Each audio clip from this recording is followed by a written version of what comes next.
I'm Naphtali Hoff, and I'm an executive coach. On this episode today, we're going to talk about how leaders can get the most out of their people and use their identity and authenticity, including their faith, to really bring their best leadership selves forward. Stay tuned for this episode.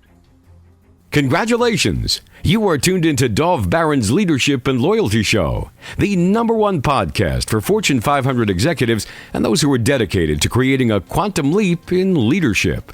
Your host, Dov Baron, is the founder of FullMontyLeadership.com. He's an executive mentor to leaders like you, a contributing writer for Entrepreneur Magazine, CEO World, and he's been featured on CNN, Fox, CBS, and many other notable sites. Dov Baron is an international business speaker who was named by Inc. magazine as one of the top 100 leadership speakers to hire. Now, over to Dov Baron. Welcome, dear friends, fans, and fellow aficionados of leadership excellence. Thank you for joining us on this episode of Dov Baron's Leadership and Loyalty Tips for Executives, part of the Full Monty interview series. I'm your host, Dov Baron, and the founder of Full Monty Leadership, and I'm here to assist you tapping into the one thing in your business that changes absolutely everything. Let me ask you, are you committed to up-leveling your leadership? Well, what happens when you suddenly find yourself becoming a new boss? Or for that matter, you may have been a long-term leader and you get promoted into a position that is way beyond your comfort zone. How can you attain and maintain success? Stay tuned because we're about to find out. Remember, you can chat about this episode or any past episodes with other conscious leaders by simply going to Facebook and look for our podcast right there. Just look for Dov Baron's Leadership and Loyalty Podcast. If you're a new listener, new viewer, thank you for joining us. Strap yourself in. We're about to go full Monty. And as always, you can find us on Apple Podcasts. You can find us on Spotify, iHeartRadio, or wherever you tune into podcasts. We always need your help in staying relevant. So please get over there, rate, review, and subscribe to the show. You can also catch us on traditional radio stations, you know, those things with dials and things, AM and FM across the United States. Every Monday and Thursday. We are out there all the way from Philadelphia to Florida, from Colorado to Washington, D.C. We're everywhere across the United States. We're actually even in Quantico. So you can also find us on Roku TV, where there's over 100,000 subscribers. And if you're a regular listener, big thank you to you for making us the #1 podcast globally for Fortune 500 listeners, with a potential reach of 2.5 to 4 million listeners for every single show. We're honored and grateful to be cited by Inc.com as the #1 podcast to make you a better leader. And did you know that you can actually get us on Spotify, Google Home, Alexa, simply saying, play Dov Baron podcast. So again, thank you for sharing the show with everybody you know. All right, let's strip it down and dive right in. As a leader, whether you are a CEO, someone in the C-suite, sales leader, entrepreneur, whatever it is, in any capacity, you know that stepping into that next role as a leader, that can be overwhelming. And it doesn't matter if you've been a CEO before or if this is a new gig. But if this is the first time in a leadership position. So what is it that all of us who step into becoming a new boss need to know in order to not only achieve, but to maintain and sustain success? Well, let's find out together. Our guest on this episode is Naphtali Hoff. Naphtali is the president of Impact Coaching and Consulting. He's an accomplished executive coach, organizational consultant, and a sought-after trainer and lecturer. Wait for this. This guy holds 2 master's degrees in education and educational leadership and completed his doctorate in human organizational psychology. Naphtali's practical approach is action-oriented. His personal experience in leadership field allows him to understand leaders' needs and craft solutions to help them optimize their performance and success. Naphtali is the proud author of the book, Becoming the New Boss, a leadership book that seeks to help new leaders hit the ground running and enjoy lasting success. Please help me welcome the performance accelerator who coaches leaders to get more done with less, the author of Becoming the New Boss, Naphtali Hoff! Wow, what an introduction, Dov, and I'm so excited to be with you today. Thank you. I'm absolutely delighted, and here it is, by the way, Becoming the New Boss. You talked about it. And yeah, it's something I'm very proud of, but I think it's something we could really unpack a little bit today. Fabulous. I'm looking forward to it. So before we start, one of the things I like to ask my guests is this. We've all got those iconic figures that we're actually now more than ever bombarded with. And sure, they have that impact and influence on us. But what I found in all the leaders that I speak to is there's usually somebody who had impact on you that most of us wouldn't know. Most of us wouldn't know. Who was someone who we would likely not know who's been a major influence on your life and on your leadership? Yeah, that's a great question. I've got contemporary answers to that, and I also have what we might call historical answers to that. Sure. And as somebody who is an avid reader of the Bible, there are some biblical characters there that I think have inspired me tremendously. Both in terms of the way that they are, servant leadership, for example, you think about Moses. But the one that really strikes me, if I can stay there for just a moment, because this was very relevant to me at a time of intense pain. Mm-hmm. I was at the end of a tenure of school leadership. It didn't evolve the way that I would have liked, although I think we accomplished a tremendous amount. And frankly, I wouldn't have written the book without it. I wouldn't have been able to do what I do presently without it. Mm-hmm. But it was still tough. It was a tough time. Sure. And one of the issues I was grappling with was, frankly, forgiveness. How do I deal with people who I think, may have mistreated me in certain Mm-hmm. ways? And I think of Joseph and the way that he dealt with his brothers. For those of you who know the story and the narrative, he had been sold into slavery, into a difficult situation. And yet, when confronting them many years later, made it all about, this was let's call it the divine plan. And so he didn't make it about himself. He didn't make it about a personal issue. He understood that he was a piece in the process, as were they. And so he saw the situation as being kind of bigger than his own self. And I think oftentimes we as individuals, whether as leaders or just as people, we kind of get so stuck in, who's done good for us, who's done not so good for us. And it's all about paying back or, paying back positive or negative. Sure. All about retribution. And sometimes we just have to think to ourselves, was this meant to be? However you define that, whether it's a matter of God, universe, or anything. Was it meant to be in some way? And was I ultimately supposed to wind up in this other place? And so often it's the pain. I just was having a conversation with somebody on this specific point. Sometimes it's the pain that we endure, which at the moment can really hurt so much, but that springs us forward into a whole area of opportunity, of tapping into potential, of realizing a new set of skills or a new passion or whatever that never would have happened if not for that moment of awakening and challenge. Yeah, so those are some people that really strike me. Yeah, that's a great point, and that is a great example. It's fascinating because this morning, as we're recording this on LinkedIn, I just released a video, and the video I released was talking about gratitude for what you don't have. Right? We live in a world where we talk about accumulation and we're grateful, and we go #grateful because, here's my new car or whatever it is. Yeah. It drives me sugar personally, but that's me. But on the other side of that is, what are you grateful for that you don't have? How are you grateful for that person who broke your heart? At the time, it was devastating. Yes. But if you hadn't have had your heart broken, you wouldn't have found the person who you were actually meant to be with, or you lost the job, or your business went bankrupt. Or, we're grateful for what we accumulate, but actually Right. for not for what we release, and we actually need to be grateful for that. So it's a wonderful resonance and connection and synchronicity that we're actually talking about that. And even as we talk about that, that kind of brings me to something I was going to talk about a bit later on. But it's a very important part of your story. There was a turning point in your life, in your leadership, in your business, in your philosophy, where, you were an educator, you were running, we were talking about this before we started recording, you were running educational environments, and you were let go as the head of a school. Tell us a little bit about that, because that is very much something that's become grateful for not having, but wasn't at the time. And I think this is an important point. Please, as you listen to this, nobody is saying to you right now you're in the shitter and you should be grateful. It feels terrible. Be with that, but you will eventually feel grateful. So tell us about that, Naphtali, because that's important. Yeah, I mean, there's so much to unpack in that question. It's almost hard to know where to begin, only because, there's the issue of the pain, the feeling of being mistreated, like I talked about before.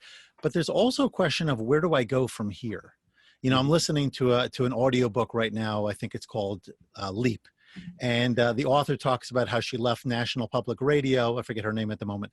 And then kind of just left and didn't really have a plan B of where she wanted to go with it. And sometimes if you're in a situation where you either get terminated, you don't get renewed, whatever your contractual arrangement is, all of a sudden it's like, now what? And I needed to figure out, am I going to continue and look at other school leadership opportunities? Will I try to use this as an opportunity to pivot? And for a variety of reasons, some of which were just circumstantial, I wound up in the latter situation. In other words, I did look into other school leadership opportunities because frankly, that's what I knew best and that's where I felt my strengths were. But at the same time, I said to myself, if this isn't, to use the Talmudic adage, if not now, when? This was the moment in my career where I said to myself, if I don't make a run at it now, at the most, I'll be looking back at this as sort of like a washed up, whatever age you can, want to put there, veteran where I no longer have a position and now I'm that much closer to retirement. And now I want to get started in the consulting space. I didn't feel that that was going to be the pathway for most success. So I said, let's do this. But I was doing it under absolutely difficult circumstances, forgetting what was going on in the old head of school environment or that school position. I also knew for a variety of reasons I needed to relocate. Like I couldn't stay in that same community and do what I wanted to do. So that meant finding a new home, selling our old home, relocating the family, getting everybody into a new school, and on and on and on, all while trying to reinvent myself with a new career. Right. And oftentimes we think, I'll just hang up a shingle, make a website, announce to a couple of people, here I am, I'm the new coach or consultant on the block, and everybody will start using me.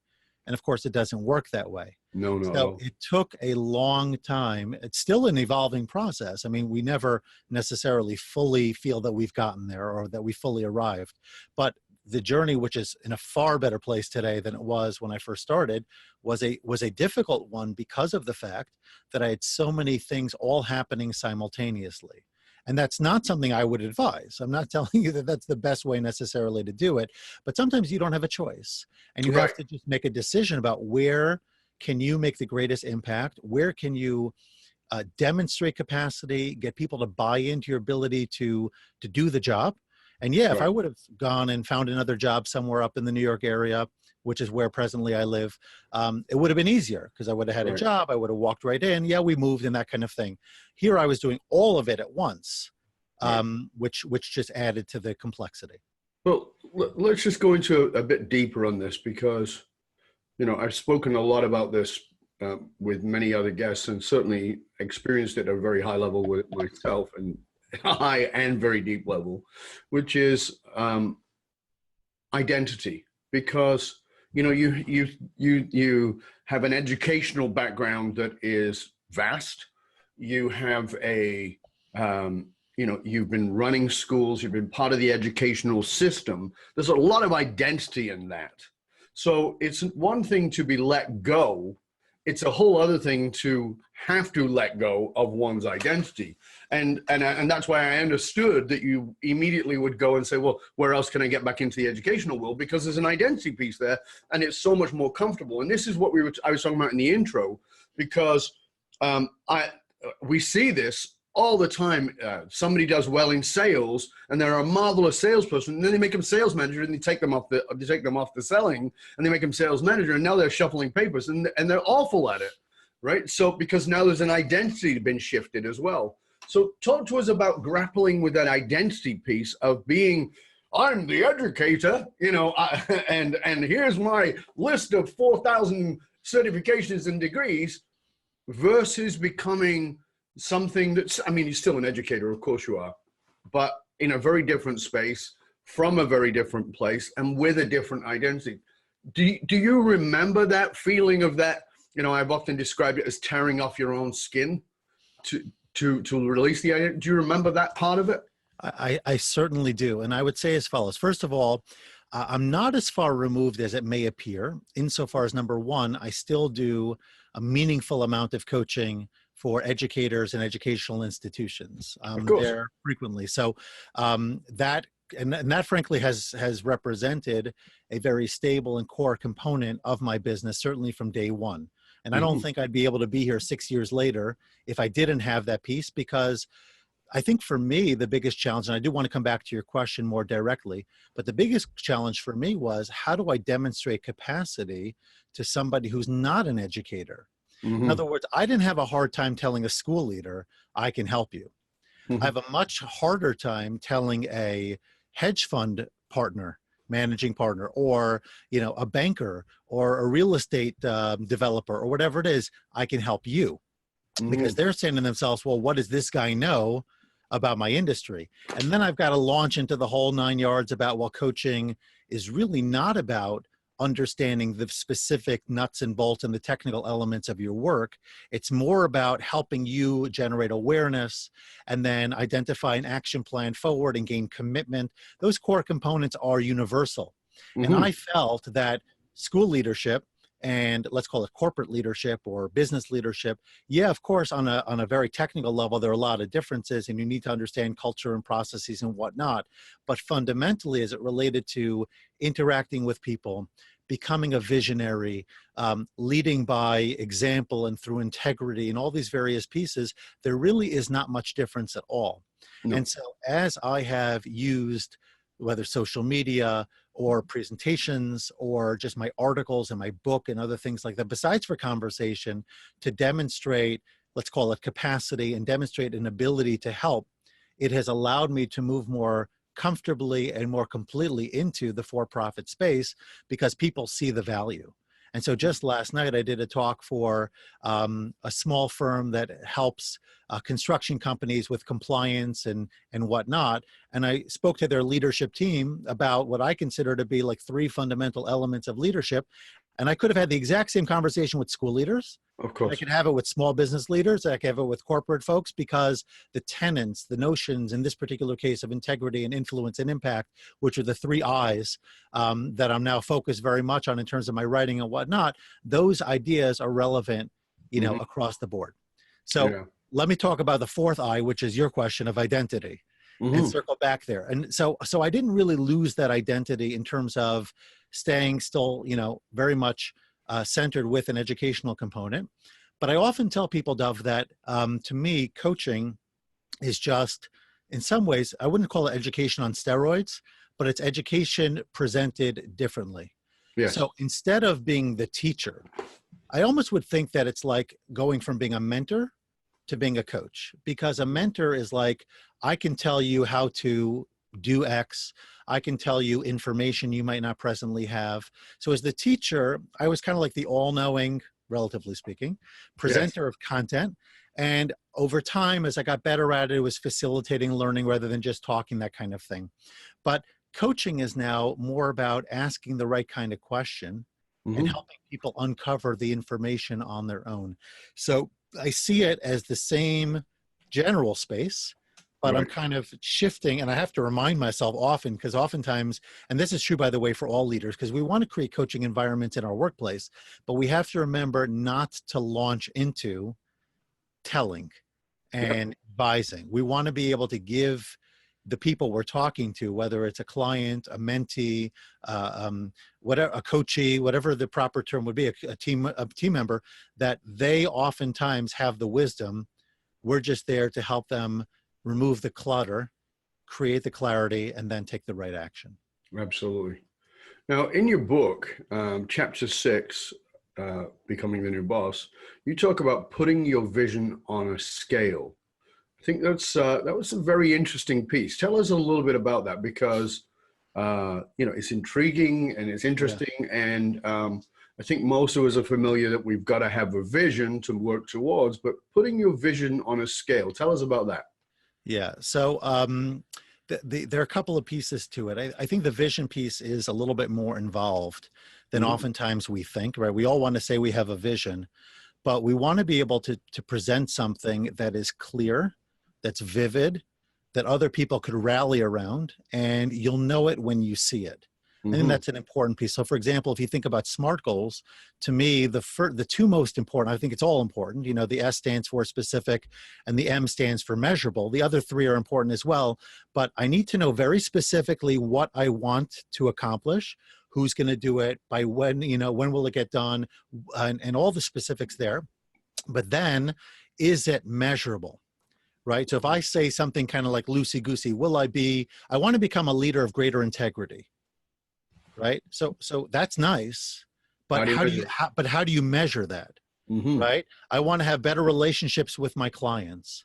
So again, how do you measure that? It doesn't mean you can't, but you have to be able to answer the question so that you can eventually circle back there. Now, the scale part, which is a really important piece, it's a coaching technique I use all the time.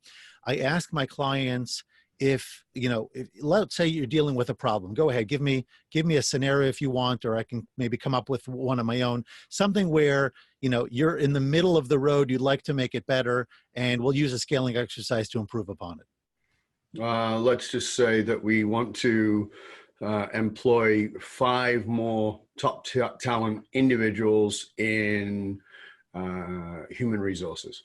Okay. So that's a more concrete example, and that's fine. We can work with it. I'll circle back to give a looser example so we can try to blend the two together. Let's say I want to. That's okay. Let's say I want to blend. You know, I want to improve communication within the team. Okay, great. So in your case, I don't know so much of that. It's a scale exercise that I would use, because in that case, I maybe use more of a SMART goal, but I would try to figure out what does top tier talent look like. You know, where are they hanging out? How do I find them? And, you know, these kinds of questions that I might ask. If I'm trying to do something a little bit more nebulous, like improving communication, for example, the thing I talked about before, then one of the questions would be, well, let's use 10 as our ideal, and let's use 1 as our absolute abyss, you know, bottom of the barrel type of example. What does a 10 look like, right? What does excellent communication look like? What's happening? Right? What are the behaviors? Right. What are the feelings and the emotions around it? And the same thing for a 1. And then we ask ourselves, well, where are we today?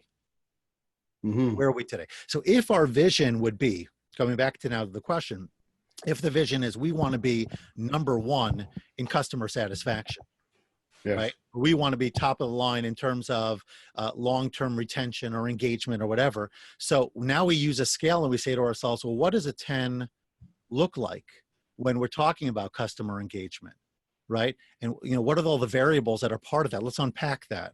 And then let's take a look at what the opposite is as a 1, and then try to identify where are we. Now, once we have a number, let's even say we're middle of the road. So we give ourselves a 6. You know, we're not terrible, but we've got room for improvement. So some people, understandably, will try to jump in and go straight to 10. You know, how do I get to that number? That's my goal. I see it. It's vivid now for me. I'm going to go right there. The reality is, as you know, that all growth is incremental if it's going to be sustainable. Of course. And so we need to think about it in terms of how do I get from a 6 to a 7, maybe an 8. Yes. And we give ourselves a timeline where we're going to come back to it and say, you know, how are we doing?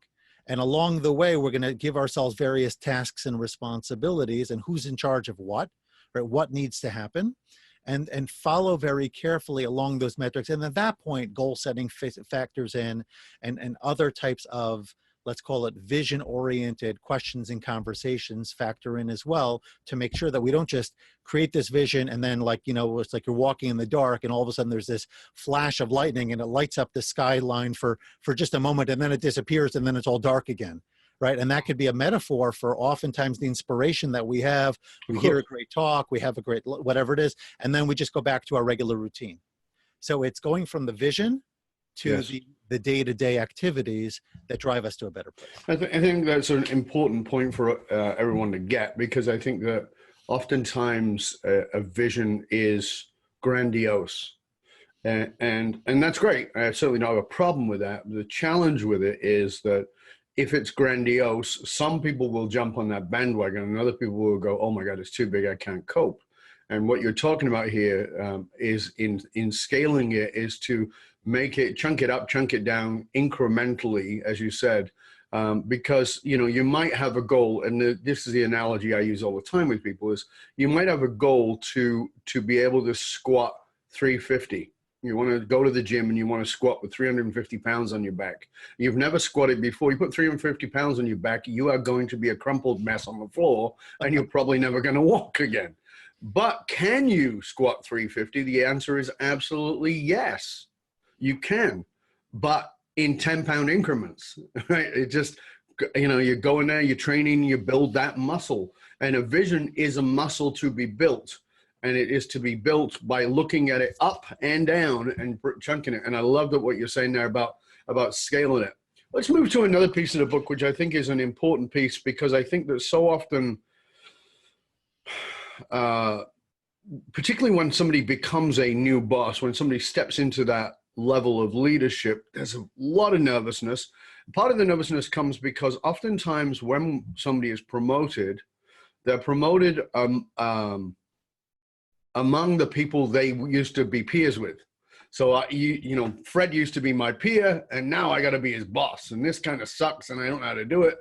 And because of that, people are very afraid of how to give feedback. And towards the end of the book, you talk about something that many leaders are afraid of, and you talk about that criticism means you matter. Talk to us a little bit about that, particularly in that context of that anxiety that so many people have around that. Yeah, there's a lot to unpack there, and I'm going to try to, take it into the few different pieces that you mentioned. One thing I would like to say as a preface, though, and that is, you actually talked about this earlier. I'm trying to remember the exact comment you made that kind of triggered it in my mind. But the idea that when we move from the trenches to the leadership seat, a significant thing has to happen. So if you're familiar with the E-Myth, the idea that at one point you're a technician, and then you've got to move into that space of leadership, entrepreneur, whatever it might look like, because you're no longer doing the day-to-day work. That's not your job anymore. You have a different responsibility. And so besides for that, there's also a difference in mindset, because I think that oftentimes for a leader to become a leader, they have to be very me-centric. Now, that doesn't mean that they're constantly beating up on others, or that they're always trying to prioritize themselves, but ultimately their focus is on, how do I distinguish myself, and how do I become somebody who gets that next opportunity? Mm-hmm. And so it's all about me and my growth. On the other hand, once you get into the leadership seat, your mindset has to pivot from me to we, which is a different chapter in the book. And I mention that because besides for the conversation you need to have with, I think you called him Fred, but I'm not sure, with that former colleague of yours, that now is that's now your direct report. Mm-hmm. You need to be thinking in general, what is my role and responsibility as a leader? And in most cases, it's about augmenting other people's outputs and helping people optimize and sort of recalibrating your own mindset to become more of a facilitator of people's work and accomplishment and things like that. So if you are successful in reframing yourself, and your team now understands that your role is different, and you're open about it, and just say, look, at the end of the day, we're still friends, and I want to be able to maintain that friendship. But for you to succeed, for me to succeed, and for we to succeed, I need to take on a different role. Right. And I can't be hanging out with you the way I once did, because it's not in the best interests of our group. Right. And when I have conversations with you, I still want you to succeed as much as I did before, if not more so, but it's going to look different when I talk to you about it, because I need to be able to do it in a way that presents myself as the leader of the team. And so long as you're above board in those conversations, and people understand that it's not being driven by ego, it's not being driven by agenda, it's being driven purely by a desire to be the best leader that you can be, then I think what will follow will be a lot easier. It won't be easy necessarily, but it'll be a lot easier. And I think over time— It's still a very difficult position. I mean, that's very high thinking. But the truth of it is, at an emotional level, that's still a difficult, very difficult situation that some people will never go of. And that's what I think is really important for a new leader to hear, is that very often you'll discover the people who you thought were your friends are only your friends as long as you're a peer. Correct. Because this is the truth in life, not in leadership, but in life, is that there are people who will surround you who are very supportive of you being where they are. Listen to that. Or beneath you. Right. Well, yeah, they're very comfortable and supportive of you being where you are.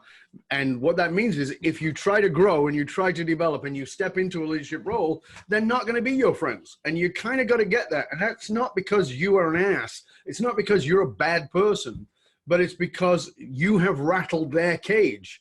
And so that's you have to certainly approach it with tons of compassion and tons of empathy and tons of emotional intelligence in having that conversation with that person. But at the same time, you also have to have the self-knowledge and the discernment to go, okay, I've done my very best here. I've even communicated in a coaching manner of how can I communicate with you better in order for you to understand this and for you to get that we can be friends and we can be boss versus the person who has to report to me. How can we do that? And there's just that animosity. You got to know that is the way it is, and you got to deal with that as a separate situation. And I think that's a vitally important piece of emotional intelligence that so often leaders fail in because they think emotional intelligence is about being nice. It's not.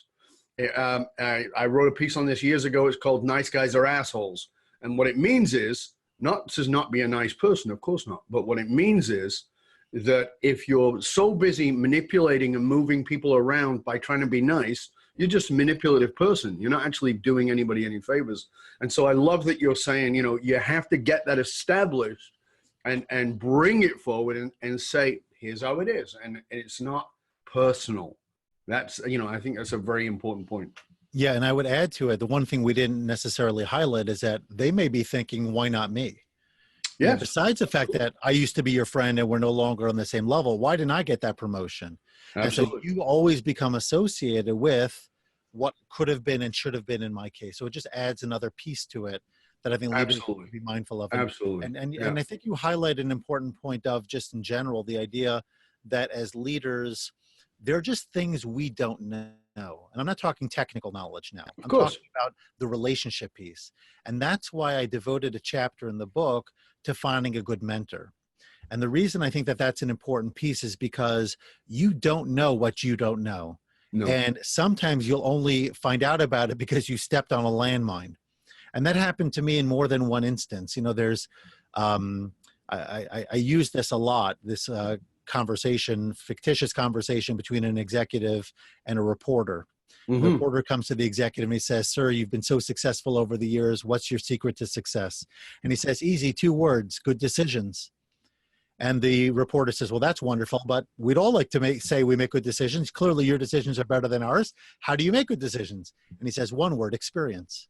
Yeah. And then he asks him one more question. Okay, that's wonderful as well, but how do you achieve the experience that leads to good decisions? And he says 2 words, bad decisions. Right. Exactly. So we're trying, and that was the purpose of the book, really, to help tighten people's learning curve.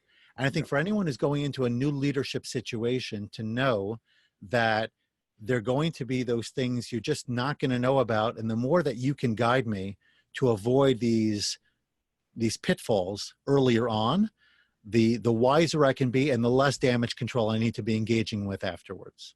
Mm-hmm. Absolutely. Now, the premise of the work that you do is coaching leaders to get more done with less. Talk to us a little bit about that, because I think there's going to be a lot of preconceived ideas about what that means. So help us out here. Yeah. So I actually wrote an ebook about it, which is available on my website. It's called the EPIC. Basically, EPIC is an acronym, but it talks about different pieces that leaders, specifically understaffed leaders, the EPIC solution to understaffing, that understaffed leaders could use in order to make sure that they're still getting things done. And it's about bringing your people together, about being really clear on what it is that needs to be accomplished. There's an element of influence there. And, so we all feel, no matter how much staff we have, and yet, how much we think we have runway in terms of our schedule and all, our day seems to, to fill up pretty quickly. And we're always like, oh, I don't have stuff. There are a lot of things I didn't get done, et cetera. And so what I would do with my clients is I help them to understand what are what are the most important things that need to get done? Mm-hmm. When do they need to get done? So for example, there's certain tasks, that are more cognitively demanding or need to be done with less interruption.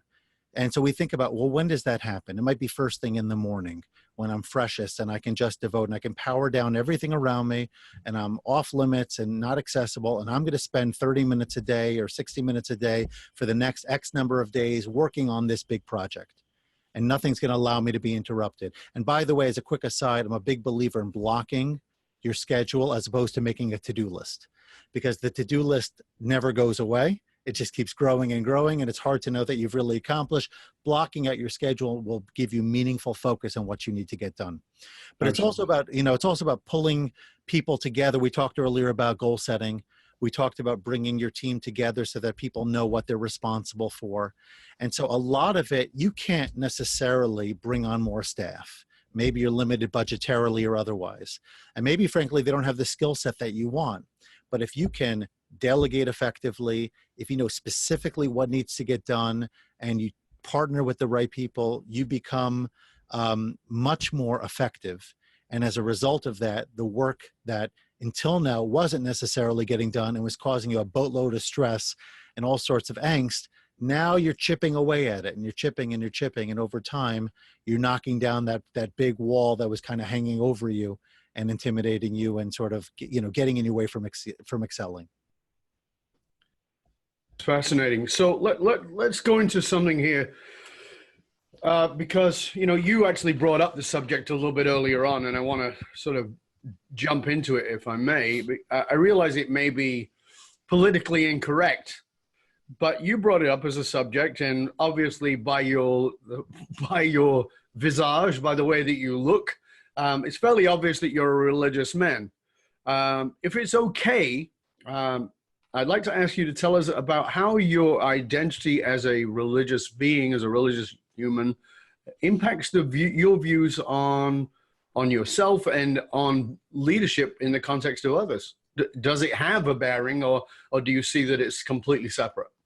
No, I think it has a very strong bearing. I can't say that I necessarily think about it all the time as I'm actually in the trenches doing the work, but as I reflect upon myself and oftentimes the way that work, life, et cetera, evolves, first of all, as an observant, I'm a religious man, I'm specifically an Orthodox Jew, and that carries a lot of, let's call it, religious responsibility, whether it's through prayer and community and Torah study and all sorts of things. So I'm living it all the time. It's not something that I sort of check in with on an occasional basis, but it grounds me. It grounds me in terms of my faith and the idea that I believe that my life has purpose. And I believe that, what I'm doing right now is my calling, and that I was gifted the ability to help others to achieve and to grow and to succeed. And so I see a beautiful nexus between, let's call it, my faith as well as my work, and that there's a lot of synergy between the two, and that motivates me. And oftentimes, it was interesting because even something as simple as using my biblical name, which is the name that we're using in this conversation, happens to be, for those not familiar, one of the 12 sons of Jacob, though not the one who gets as much press as Judah and Reuben and Joseph and those guys. But my legal name is actually a Greek name. It's Jason, and I don't use it, typically speaking, in terms of my business interactions and whatnot. And that was a conscious decision. So in my previous world of education, specifically Jewish education, it was obvious that I was going to use that biblical name because that's the way I identify in my community. But for legal purposes, and let's say for coaching and in the broader space, if I wanted to pitch myself as, let's call it, more secular, I may have chosen that other name, but I didn't. Yeah, and that's interesting. I think you can identify with that as well. And part of that is because I recognize that my identity may push certain people away. They may say, that guy is, he's probably great with his community, but he's not necessarily for me. I'm not part of that. And they may, as a result of that, decide to look in a different direction.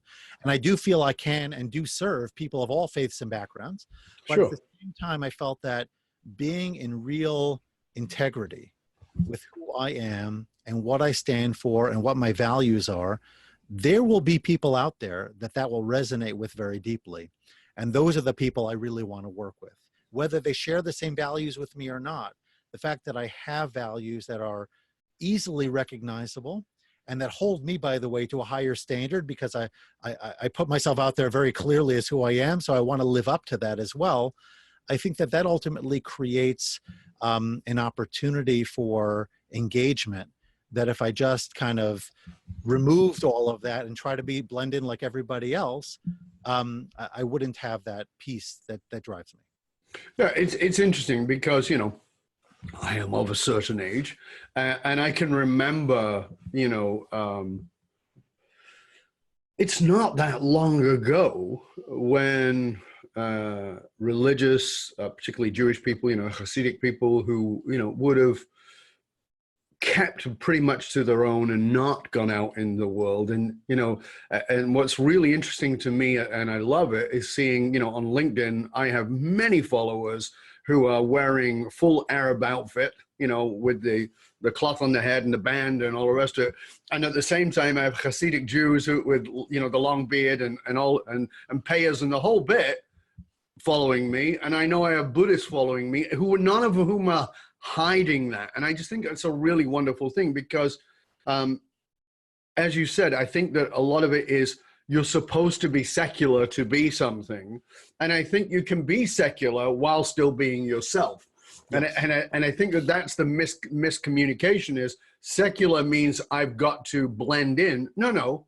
Secular means I can go into any environment, but I'm going to remain authentic. I'm going to remain myself. And so here's who I am. And so I have a long beard because I'm a Hasidic Jew, or I have the full outfit because I'm Orthodox Muslim, or whatever it might be, or Hindu, or whatever it might be. And I actually really like that. I don't. This is my opinion.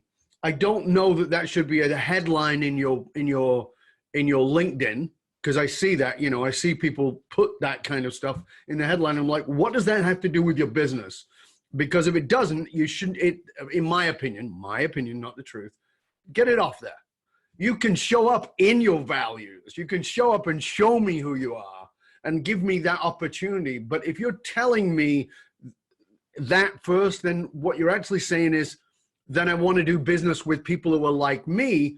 And it doesn't make you secular. It doesn't allow you, because I am certain that you coach and work with people who are probably an atheist, who are probably Christians, who are probably any number of other things, who have no problem and actually kind of enjoy the fact that that's your background and that's your foundational piece. And I think this is so important. So thank you for answering that, because as I said, I know that that's a politically incorrect question to ask. We're not allowed to ask those anymore. Of course, I'm anything but politically correct.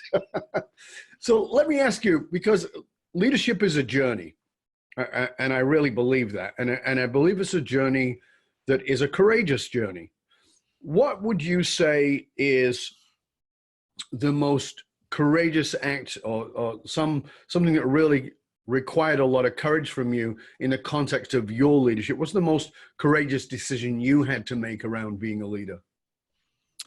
So this actually goes back earlier in my school leadership career. I don't know that it was a single decision as much as an environment into which I entered, where I had to decide, in effect, how I was going to show up and how I was going to do the work. And truthfully, if I would be my current self walking into it back then, I probably would have been more mindful of all the various things that involved. And I'll unpack it and hopefully make that a little bit clearer. But I walked into a situation where my predecessor had been in the position for about 15 years, had hired basically everybody on staff, had overseen the building of a new building from a small school that started in a strip mall to a nice structure that was in the center of the community that everybody was proud of. And he actually retired under very difficult circumstances, though age-wise it was appropriate, in terms of when he retired, but his wife was dealing with terminal illness and she actually passed before the end of the year. So there was a lot of trauma involved in that whole year into which I now enter as the new guy. Mhm. And on top of it, even though I didn't do an MBTI with him, I'm almost certain he was a, top corner extrovert. And I'm in many ways very introverted in terms of my style. I love Right. to think and be reflective and close the door and have quiet time and do the work.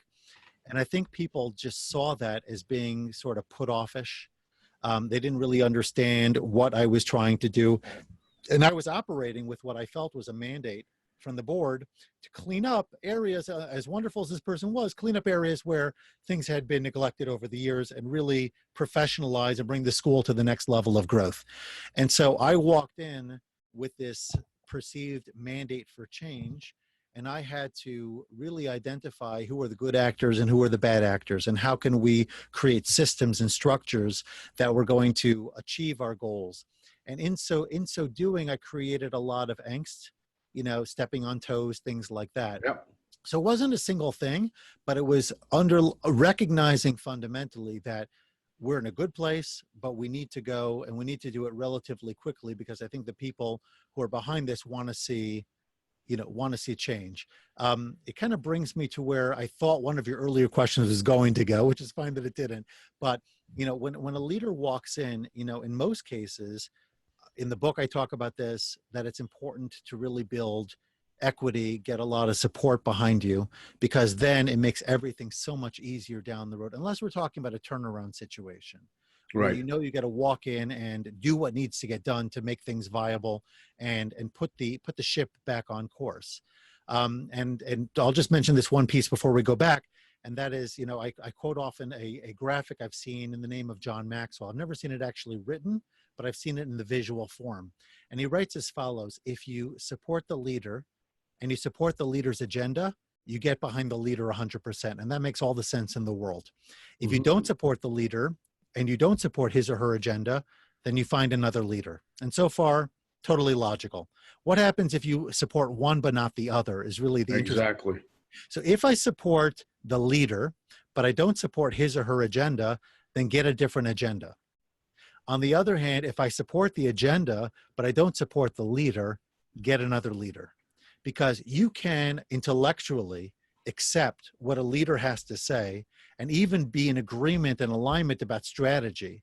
But if you are fundamentally not on board with who the leader is, you don't feel valued by that person, you don't agree with how they operate, you don't feel that they're people of integrity, whatever the issue might be, in most cases, whether it's conscious or subconscious, there's going to be attempts at sabotage, attempts to undermine. And I had a lot of that. I think my ideas were great. Ideas were great, I think, if I could tell myself, whatever. But the implementation of it left a lot to be desired. Right. And that, I think, is an important consideration, again, for people who are either new to the workplace completely, new to the position, whatever it is. Find a way, as much as you feel you can, to get to know, to build relationships, to learn what's going on. I have in front of me Patrick Lencioni's The 5 Dysfunctions of a Team, where the new leader, she walks in and she does exactly that.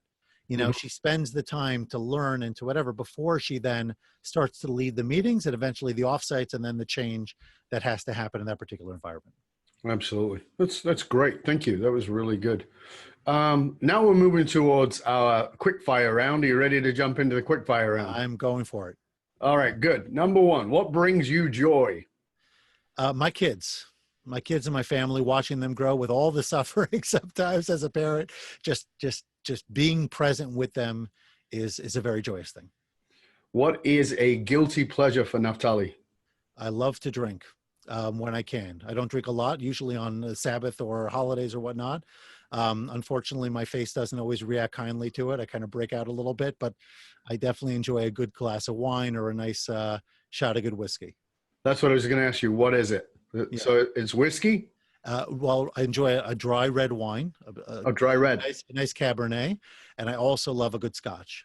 Although I've become, since my days in the South, I've really started to warm up to bourbon as well. I do not do moonshine. No moonshine. No. But I definitely enjoy a good bourbon as well. What did you learn in the last day or so? What I learned the Something last you day or so. learned.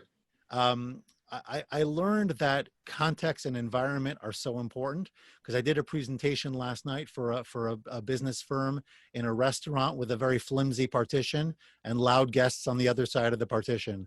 And I know that you can come super ready and you could have all your stuff ready to go and you could deliver great content.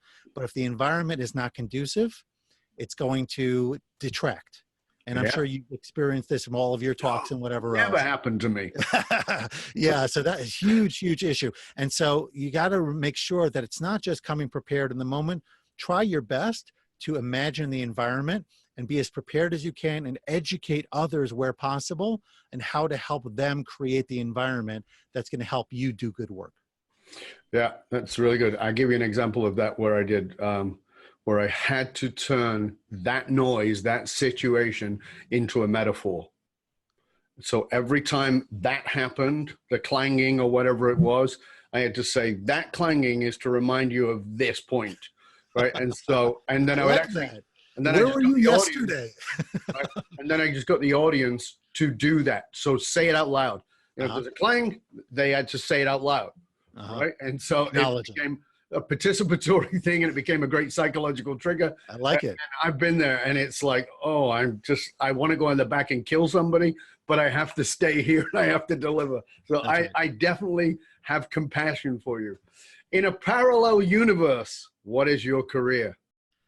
I'm still a defensive end for a National Football League team. It does Okay. require a little bit of growth, both in height and girth. But yes, I still have my speed off the edge as far as I can recall. Okay, good to know. I just want to know, are you wearing the kippah or not at that time? Well, it's under the helmet, so yeah. It's under the helmet. Okay. So it stays on. Unless it really becomes an issue, then the helmet alone will suffice. Okay, good to know. So That's right. as we finish up here, I want to ask you, it's a question I like to ask everybody when I finish, because it's wonderful it's wonderful to have all this lovely theory, because we've been on, people are listening to podcasts and they often listen sort of in the background. And one of the things I like to ask my guests is, tell us a practical piece of guidance you can offer to our viewers, to our listeners, that they can go away and put into action within the next, 24 hours preferably. So I'm going to circle back to something I mentioned before, because I think this is so important. We are so easily distracted today, whether it's social media or phone pinging, people calling us in, email, you name it.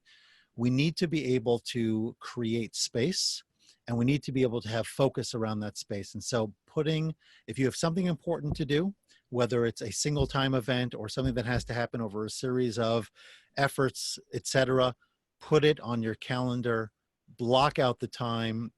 Don't just say, oh, I'll get to it, or put it on a to-do list. Make it happen. And when you commit to something, and if you still don't believe that you can do it, find an accountability partner. Put it, maybe even announce it on LinkedIn. I'm going to do this, and you could check on me in a week or whatever it is. But ideally have somebody, maybe they have their own goals or their own things they're working on, and you commit, whether it's over coffee or on Friday or anytime that's convenient for you. We're going to check in. How did you do? How did I do? This kind of thing. Because if I know that I have to answer to somebody, Yes, and in very specific terms, it's going to make me much more focused and much more reliable that it actually gets done. fully agree. That's awesome. Thank you so much, Naphtali. It was wonderful. Thank you so much for all that you've shared with us. I'd love for you to share with our audience the wonderful resources that you have. Please tell people where they can find out more about you and all those resources. Thank you. Yeah, the one-stop shop is my website, impactfulcoaching.com, where I actually have a podcast of my own, so would love to have people listening on those. And I know And I was honored to be a guest on that. Thank you. You were one of my guests, and it was an awesome episode. I have a blog, and then, of course, I have lots of other content about the work that I do, and a link to my book. So that's a great place. And if you're active on social, my favorite hangout is LinkedIn. I just love the professionalism and the conversation that occurs there. But I'm on Facebook, I'm on Instagram, I'm on Twitter, and you can certainly find me in all those places as well. Thank you. And like I said, we will, of course, post the link to Naphtali's site to impactfulcoaching.com. We will make sure that you can find him right there. And I do encourage you to go and tap into all the resources and get a hold of the book. It's quite fascinating and very useful, a very practical and useful resource for not only new leaders as stepping into new leadership, but I think even for older leaders who've been in position before but need to step up their game and move into the next level of leadership. So I highly encourage you that. I want to thank you for joining us, Naphtali. It was a pleasure and an honor. And I want to thank you, dear listener.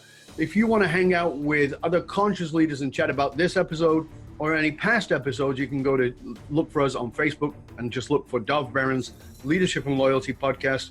To find out more about how you can hire me, Dov Barron, as your speaker or strategist for your organization, simply go to fullmontyleadership.com/consulting or fullmontyleadership.com/speaking if you'd like to have me speak at your conference or your event.